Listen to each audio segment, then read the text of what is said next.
tim bergerak ya dari Polda Jawa Timur menuju Kediri untuk melakukan serangkaian tindakan penyelidikan di sana, yaitu memulai dari olah TKP, memeriksa saksi-saksi, ya, kemudian juga memeriksa CCTV yang ada di sana untuk menguatkan dugaan adanya ya, KDRT yang dilakukan oleh Ferry Irawan terhadap istrinya, yaitu Vena Melinda. Nah, jadi begini, pada saat dilimpahkan kasus itu pada hari Senin, ya, kurang lebih sub 09.00, kan dilimpahkan dari Polres Kediri Kota ke Polda Jawa Timur. Pada saat itu terlapor suami dari Vena Melinda ini atau Ferry Irawan ini akan diperiksa oleh pihak penyidik Polda Jawa Timur. Namun yang bersangkutan menyampaikan ke penyidik bahwa sedang sakit, ya, sehingga pada saat itu tidak dilakukan pemeriksaan ya hari Senin itu.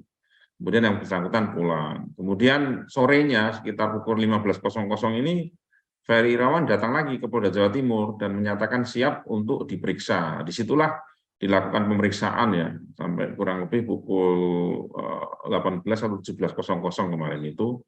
Dan saudara Ferry Irawan mengaku bahwa melakukan KDRT terhadap istrinya. Ya, baik barang bukti yang sudah kami amankan ya. Yang pertama yaitu fotokopi akta nikah.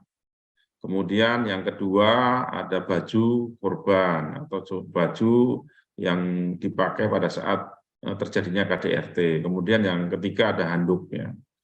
Handuk yang di situ ada informasi yang kami terima ada bercak darah yang akibat luka di hidung. Ya, sementara ini masih sebagai saksi ya Ferry Irawan ya. Kemarin diperiksa juga masih sebagai saksi. Polisi sedang mengumpulkan bukti-bukti untuk menguatkan dugaan adanya KDRT ini. Semua berproses, Mbak ya. Nanti ditunggu saja bagaimana hasil daripada tim penyidik dari Subdit Renakta Ditreskrim Polda Jawa Timur bekerja ya. Nanti kita tunggu dan hasilnya nanti akan kita sampaikan. Nah, jadi kronologis ya, kita bicara kronologis ya, kronologis kejadian ya. Jadi hasil informasi yang kami terima dari penyidik menyampaikan bahwa hasil pemeriksaan saudara Vena Melinda ini kan pada hari Minggu pukul 08.00 itu cekcok ya di dalam kamar. Kemudian cekcok, salah paham di situ. Kemudian saudara Ferry Irawan ini mendekap istrinya dan dahinya ini ditekan kuat di hidung istri atau saudari Vena Melinda ini sehingga disitulah terjadi kekerasan fisik yang menimbulkan hidungnya ini mengeluarkan darah. Demikian, Pak. Ancaman hukuman ya. Jadi ini kan masih berproses, Mbak ya. Cuman yang jelas itu dikenakan Undang-Undang KDRT, yaitu Undang-Undang Nomor 23 Tahun 2004. Ya, untuk pasalnya nanti kita informasikan berikutnya ya. Namun demikian kemungkinan besar ini kita kenakan pasal 44 di sini ya. Pasal 44 Undang-Undang KDRT. Ya, ancaman hukumannya maksimal 5 tahun. Ya. Dendanya paling banyak 15 juta di undang-undang ini ya. Enggak, tadi datang klarifikasi aja. Mas terkait laporan ini gimana Mas tanggapannya Mas? Jadi klarifikasi aja. Oh, diklarifikasi. Ya, apa Pak? Ya. Mas Ferry sendirian hari ini, Mas? Udah didampingi Mas. Ya Mas. Untuk pemeriksaan lanjutan dijadwalkan kapan? Kalau kita bicara analisa nih gitu ya, saya tidak melihat kondisi dia santai. Saya justru melihat kondisi dia itu apa ya, low level energy. Kita perlu bandingkan Ferry Irawan ini dengan kondisi ketika dia waktu itu berkumpul keluarga bareng Vena gitu misalnya.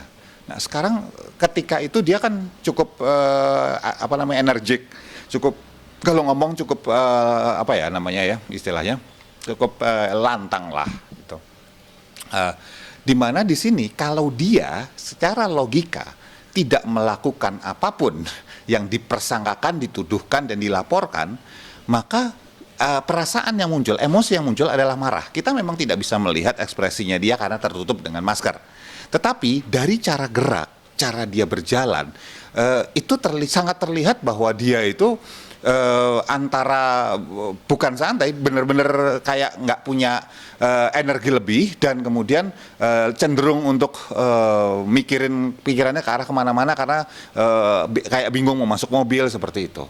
Nah, kondisi ini bisa terjadi kalau apa yang dituduhkan benar. Karena kalau misalnya enggak, yang terjadi adalah dia pasti ngelawan.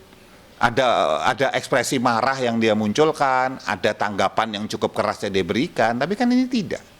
Jadi buat saya, ini orang yang terpukul, orang yang merasa bersalah sebetulnya kalau kita bisa lihat dan kita analisa secara logis. Kita nggak bisa ngelihat orang yang emosi tinggi hanya dari raut wajah. Apakah kemudian ada orang yang alisnya naik seperti itu pasti emosi tinggi? Belum tentu. Karena ada beberapa faktor. Satu, kan kita bicara genetik. Tarikannya. Sementara kalau misalnya temperamen atau tidak hanya kita bicara sesuatu yang sifatnya nature atau genetik, tapi juga nurture atau bentukan. Ada dua faktor ini dalam proses tumbuh kembang seorang anak, termasuk pola asuh di dalamnya. Jadi kalau kita bicara apakah kemudian ini emosional, apakah ini bisa jadi emosional, iya mungkin. Tetapi ada faktor lain mungkin juga yang harus kita lihat, telisik dan telusuri, apakah kemudian ini hanya kejadian saat ini atau ini pola berulang yang sudah pernah kejadian sebelumnya tetapi nggak terlalu parah sehingga Vena nggak ngelapor gitu misalnya, atau masih ngasih kesempatan misalnya, atau ada sebuah kejadian lain yang dipicu oleh misalnya istrinya. Gitu, bisa jadi. Bukan berarti kemudian istrinya salah, bukan. Dalam hal ini yang tetap salah adalah pelaku gitu. Tetapi ini nggak bisa kita berdiri sendiri aja, harus dilihat nih ceritanya, ya.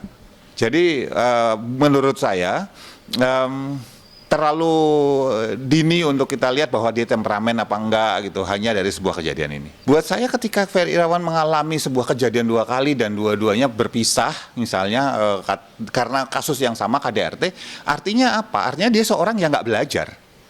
Ini seseorang yang nggak belajar, nggak mau berubah, dan satu lagi dia kemudian merasa bahwa dia bisa melakukan ini lagi gitu loh, tanpa menerima sebuah konsekuensi yang bisa membuat dia jera.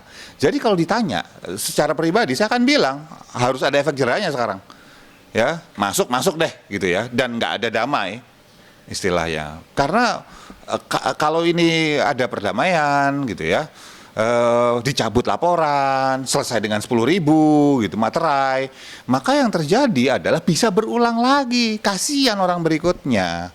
Gitu. Tapi apakah ini kemudian menjadi ganda temperamen? Belum tentu. Bisa jadi ada orang-orang yang terpicu oleh satu hal. Kalau misalnya hal ini sentil, tok, baru dia nyala deng gitu. Tapi kalau enggak ada. Nah, saya nggak tahu Ferry Irawan termasuk yang mana. Bisa jadi temperamental, bisa jadi enggak juga gitu. Kita perlu cari tahu dulu. Tapi apakah dia yang dilakukan salah? Yang dia lakukan salah.